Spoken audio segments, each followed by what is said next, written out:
Hey, welcome to Watch Candy. I have got a very exciting episode for you guys today. Well, mostly for me, but also for you guys. It's exciting because I'm going to France. Not for the first time, but that doesn't make this time any less significant. And I thought, as I was thinking of ideas for videos, that I would take a page straight from Jody from Just One More Watch. If you guys haven't seen his videos, you should absolutely check him out. He's super awesome. But he has a tradition. Before he goes on a trip, he does a video talking about what watches he's bringing in his watch roll. And so today I thought I would do just that. Welcome for the first time ever to What's in the Watch Roll from Watch Candy.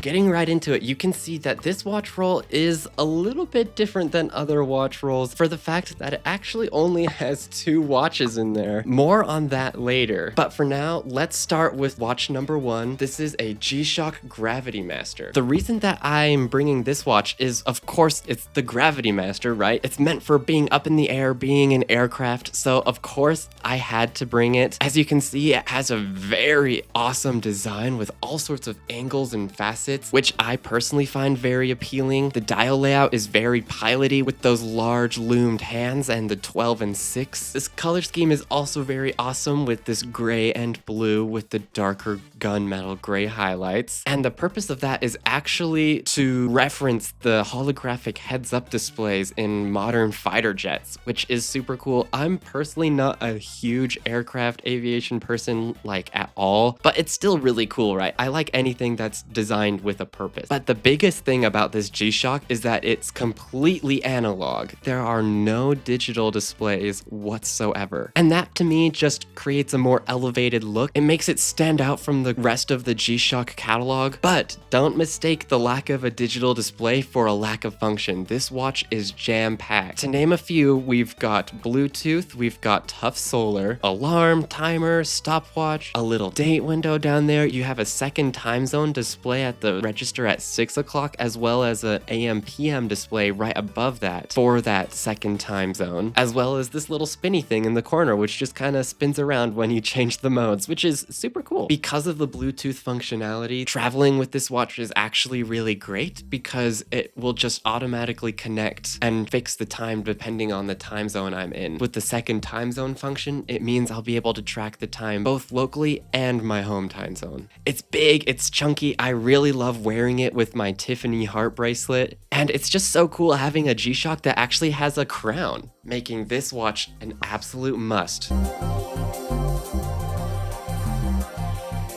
Alright, going into the next watch for a total contrast in style in every conceivable way. This is my vintage Zodiac Senator. Now, I'm not exactly sure what particular year it's from. I would guess kind of around the 70s. This watch is automatic, and what's really cool about this watch, aside from the super awesome oval design with this brushed bezel and the vertically brushed silver dial, is that this watch actually has a different way to change the date. Instead of pulling the crown out to the first position and giving it a twist to change the date, you actually just need to push in the crown and it snaps to the next day. This watch did come on its original bracelet, which I immediately put away because it was horrible, and now it lives on this purple lizard leather strap. I figure this watch will be really great for going out and having some dinner, and just a really good alternative to the giant G-Shock if I want to feel more elegant and elevated.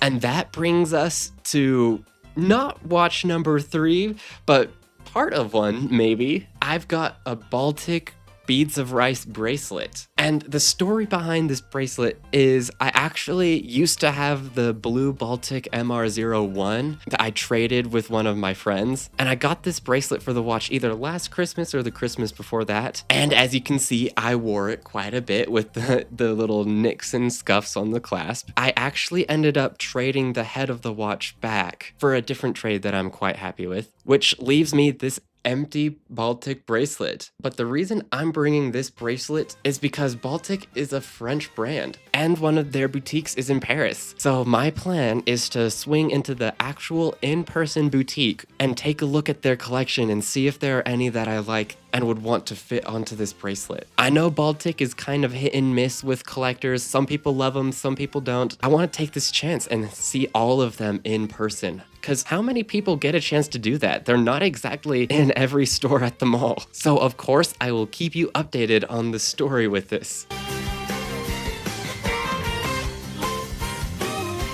So that's what I'm bringing in the watch roll. What did you think about my 2.5 picks? What would you have brought if you had to choose 3 watches? I would love to know all of your thoughts in the comments below. And thank you so much for joining me on this quick little episode. Subscribe to Join Watch Candy. I would love to have you. And I will see you guys next time, hopefully with a new watch.